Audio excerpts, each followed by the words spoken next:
جنف من بري خابدنا برلين وجود سيامانت حاجو سلوك شبيلا بيشروج بمريا بريز سيامانت بخيراتي في بولتني قالوا صدما ناكو كياند نافرا شانديا وشانديا انكسا وركبريه داتشيا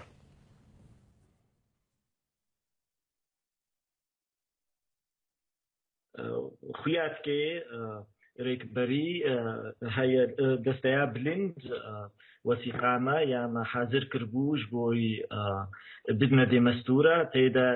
مافێ خوۆش بۆی پێشە ڕۆژا سووری پێشە سووریا وەرێدا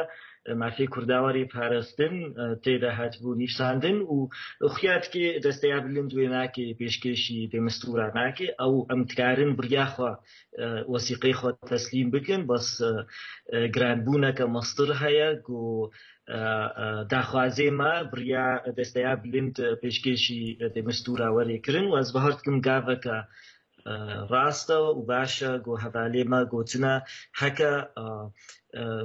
داخوازێمە نەو نەپارستن ژعالیە دەستەیە بلندە ئەمێ جێخۆ بجەمدێنن و بەستشتێ هەری گرنگ و ئەس بەهەردکم هەڤالێمە دویاریدا خوێکێ کارێکی باشکردنە گۆ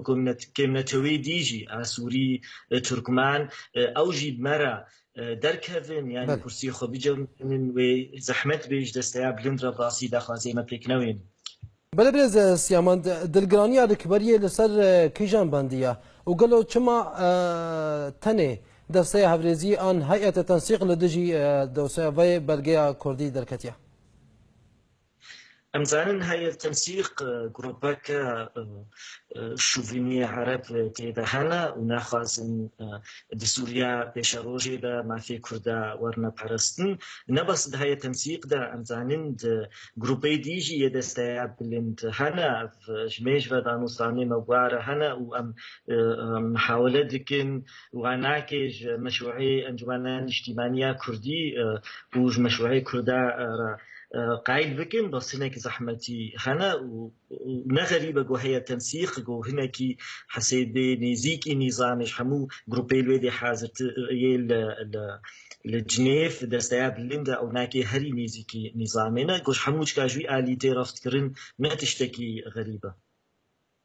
بله برز سيامند هلوستا ويا داويتشيا ونيك قريبا بريارا وكشاندن يجرك بريه بستينا ئەم کارن هەبجار وێ بریارێ بستێنن پرس ئەوە ڕاستە ئەم بریارێکە ولۆ بستێنن ئەس بەهوەر دکم دوێ ئەم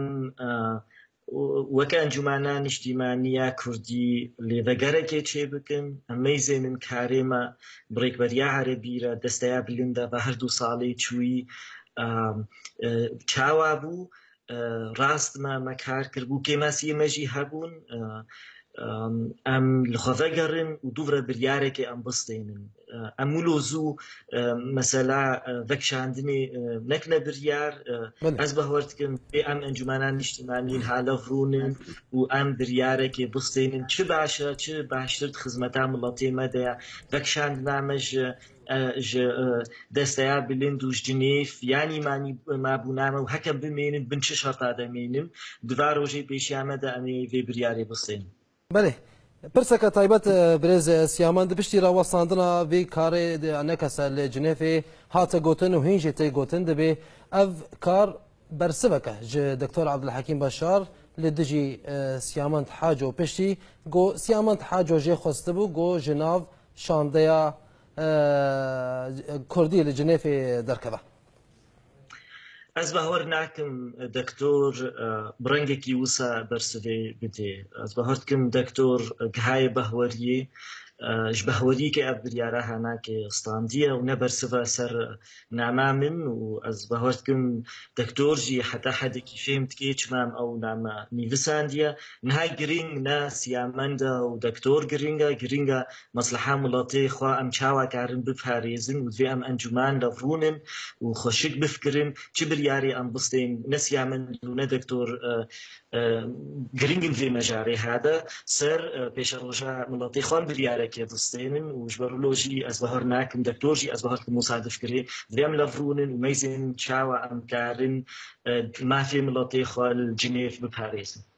بله سیامان حاجو سلوک شپیلا پیش روش برلین گلک سپاس بود دمو بشداریات